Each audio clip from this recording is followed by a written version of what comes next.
नमस्कार विद्यार्थी व पालक मित्र, मी डॉक्टर सुनील राऊत, संचालक हायटेक एज्युकेशन बीड.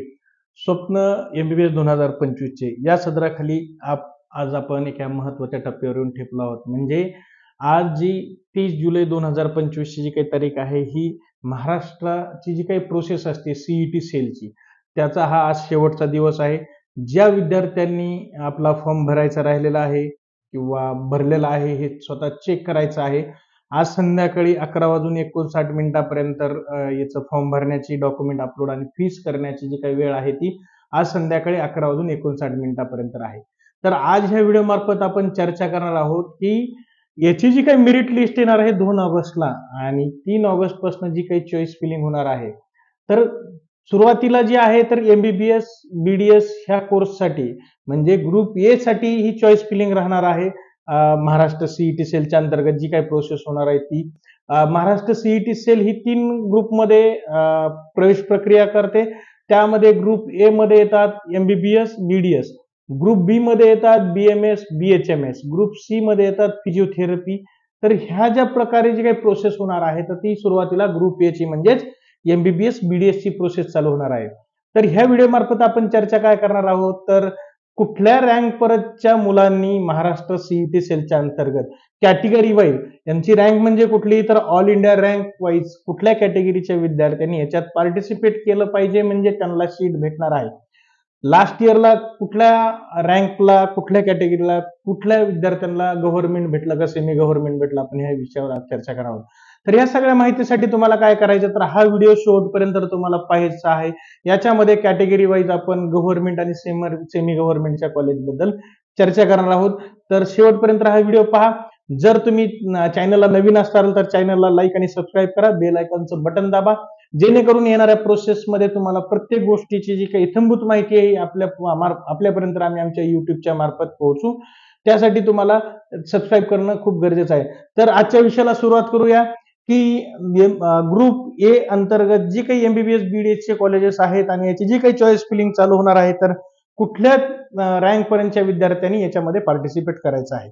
तर विद्यार्थी व पालक मित्र, आपण सुरुवातीला चर्चा करूया की गव्हर्नमेंट कॉलेज महाराष्ट्रामध्ये आजच्या सद्यस्थितीला किती आहेत. तर सद्यस्थितीला आजच्या गव्हर्नमेंट कॉलेज जे आहेत आपल्या महाराष्ट्रामध्ये ते आहेत टोटल 41 कॉलेजेस आहेत.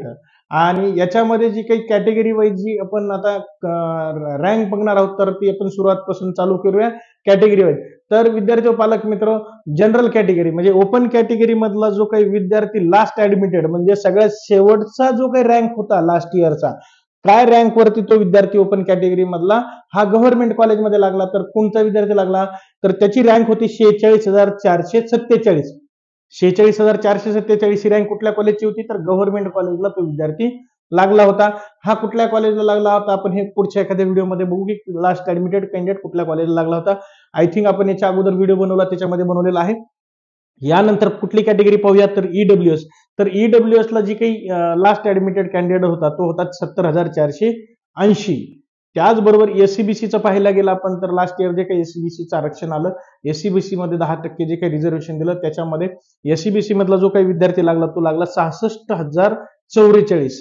म्हणजे 66,044 ह्या रँकचा जो काही ऑल इंडिया रँकचा जो काही विद्यार्थी होता तो MBBS गव्हर्नमेंटला लागला गेला.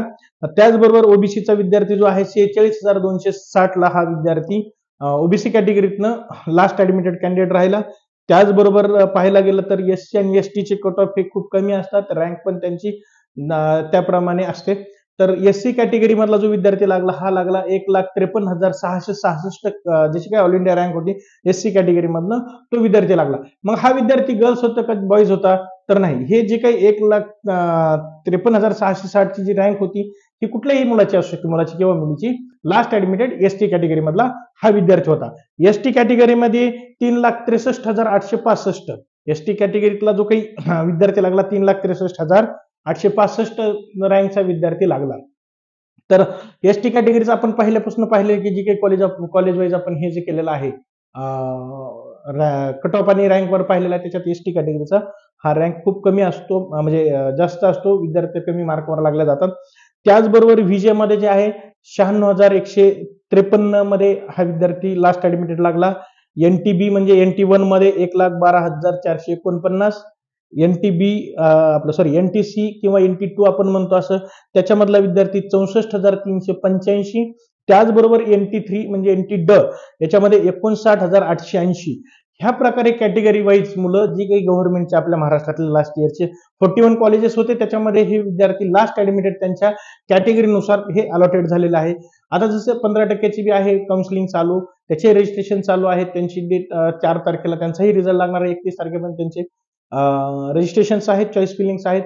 तर त्याचप्रमाणे तिथं जे ऑल इंडियामध्ये 5 कॅटेगरीमध्ये जागा बायफर्गेट केल्या जातात किंवा डिस्ट्रीब्यूट केल्या जातात, ते म्हणजे open, EWS, OBC, SC, ST. तसंच आपल्या इथं महाराष्ट्रामध्ये ज्यावेळेस तुम्ही डोमेस्टिक म्हणजे तुमच्या डोमेसाईलमध्ये तुम्ही जातात, त्यावेळेस तुमच्या वेगवेगळ्या ज्या काही कॅटेगरीज आहेत त्या पद्धतीने रिझर्वेशन भेटलं जातं. आता आपण पाहिलं गव्हर्नमेंट कॉलेजमध्ये लास्ट ऍडमिटेड स्टुडंट. आता पाहूयात की सेमी गव्हर्नमेंटमध्ये जर पाहायला गेलं तर जनरल कॅटेगरीला जो काही विद्यार्थी अलॉटेड झाला त्याची रँक होती 81,118 ही रँक होती त्याची जनरल कॅटेगरीची. आणि EWSचा जो काही कोटा होता हा लास्ट इयर पर्यंत सेमी गव्हर्नमेंटला नव्हता, बट ह्या वर्षी जो काही CET सेलकडनं EWSला जो काही 10% रिझर्वेशनचा जो काही फायदा आहे किंवा जी काही त्यांना कोटा आहे तो सेमी गव्हर्नमेंट कॉलेजला पण भेटणार आहे. त्यामुळे EWSच्या ह्यावेळेस नक्कीच विद्यार्थ्यांना त्याचा फायदा होईल. बरेचसे विद्यार्थी त्याच्यात अलॉट होऊ शकतात. तर सेमी गव्हर्नमेंटमध्ये आपण जनरलचं पाहिलं 81,118चा विद्यार्थी लास्ट अलॉटेड झाला. त्याचबरोबर SCBC मध्ये 81,126चा विद्यार्थी जो आहे हा सेमी गव्हर्नमेंटमध्ये लास्टचा ऍडमिटेड झाला, म्हणजे अलॉटेड झाला. त्यानंतर OBC कॅटेगरीमध्ये 81,300 हा विद्यार्थी लास्ट इयरला OBC कॅटेगरीतनं MBBSच्या सेमी गव्हर्नमेंटमध्ये विद्यार्थी लागला गेला. आता आपण सेमी गव्हर्नमेंटमध्ये चर्चा करतोय तर म्हणजे याच्यात सगळेच कॉलेज आले का, तर हो, 23 कॉलेजमध्ये आपण 22 कॉलेजचा कटअप काढतो. 23व कॉलेज म्हणजे पालघरचं जे वेदांत मेडिकल कॉलेज आहे त्याच्याबद्दल आपण नाही बोललो, कारण की त्याचा कट ऑफ घेतला नाही, तिथं स्कॉलरशिप भेटत नसल्यामुळे तिथं कट ऑफ खूप कमी जातो. त्याच्यावरती आपण सेपरेट व्हिडिओ बनवू की कुठल्या रँकला तिथे विद्यार्थी लागतात. आता OBC नंतर पाहूयात की आपण SC कॅटेगरीमध्ये जो काही लास्ट ऍडमिटेड मुलगा सेमी गव्हर्नमेंटमध्ये अलॉटेड झाला त्याची रँक होती 1,63,184. ST कॅटेगरीची होती 3,79,371. म्हणजे SC STचं पाहायला गेलं तर कट ऑफ खूप कमी राहतो. तर SC कॅटेगरीचा जो काही विद्यार्थी आहे त्याची 1,63,184 आणि ST कॅटेगरीची 3,79,371 रँक होती.